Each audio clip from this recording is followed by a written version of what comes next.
22 godine moga života živio sam u tami, napokon toga mi dosta. Jer kad provodiš cijeli život u sjeni svojih snova, lako izgubiš cilj i tada džabe molit Boga. Jer nije bio problem u njemu, već u meni. Jer vidi svako stvara svoju sreću sebi. Koliko puta me sreća znala varat, i jedino sam bio sretan kada sanjam. Jer samo u snu sam bio slobodan bez briga. Tad me ljubav znala usreći, tko dobrovoljna bila. Kako godine lete, polako život mi se mijenja. I nisam viš dijete ko što sam bio prije. Nekad zimi sam se radovao svaki put kada snijeg pada. Kako je samo bio život tada lijep, mama. Život je ko vrijeme, danas sunce, sutra kiša, a budućnost još uvijek mutna slika.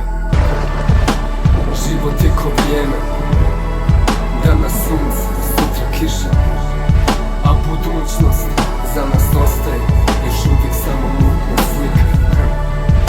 Život je ko vrijeme, danas sunce, sutra kiša, a budućnost za nas ostaje još uvijek samo mutna slika. Naučen da izguram probleme sa terena i svaki put kad uspijem započne nova era. Ali nisam neporažen jer poraza je mnogo.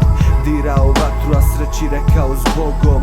Koračam cestom i mislim da sam s tobom. Imao bi život, ali nisam dobar sa lovom.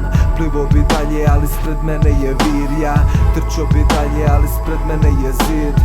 Tu sa stavom, glavom i bradom, motivom i snom guram bol kroz mračno područje. Da kažu spio je naš, starci i drugovi, Bog moj i vaš. Ništa nije sigurno, nekad otkaži skala, jer danas sve ide preko tih štela. 22 godine života tu su, a ja stojim tu, brate, tu na rubu. Život je ko vrijeme, danas sunce, sutra kiša, a budućnost